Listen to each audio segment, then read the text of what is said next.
মাননীয় স্পিকার, আপনি লক্ষ্য করেছেন অন্য দাবির ক্ষেত্রে কিন্তু মাননীয় সংসদ সদস্যরা নিজেরাই আর্গুমেন্ট করেছেন।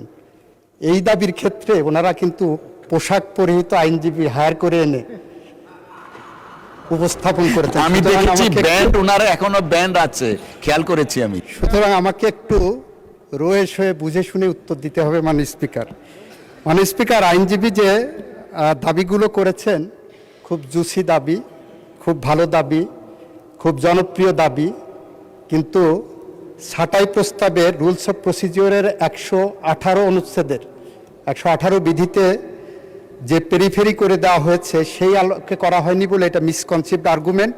সুতরাং এই আর্গুমেন্ট আমি গ্রহণ করতে পারছি না মাননীয় স্পিকার।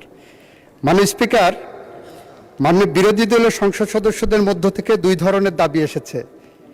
একজন সদস্য যিনি নীলফামারী থেকে নির্বাচিত, উনি বলেছেন এই বরাদ্দ অনেক বেশি হয়ে গেছে, সুতরাং সেই কারণে 1 টাকায় কমানো হোক।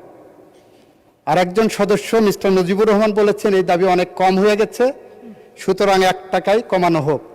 আমি বাণিজ্য মন্ত্রীর সাথে কণ্ঠে কণ্ঠ মিলিয়ে বলতে পারি, একটা ফু দিয়ে দেন, তাহলে 1 টাকা দিয়ে গোটা আইন বিভাগ চলবে।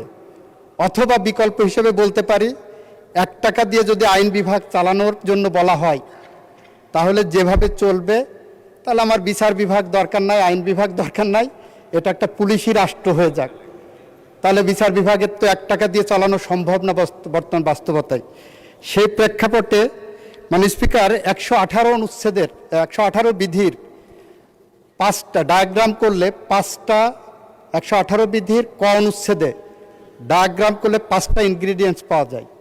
তার একটা হলো আমরা যে কারণে যে নীতিতে এই প্রস্তাবনাটা করেছি এই প্রস্তাবনাটা ওনারা মানতে চাচ্ছেন, এই নীতিটা ওনারা অনুমোদন করছেন না। দ্বিতীয়টা হলো নোটিশ প্রদানকারীকে সুস্পষ্ট ভাষায় নীতির সকল দিক আলোচনা করতে হবে।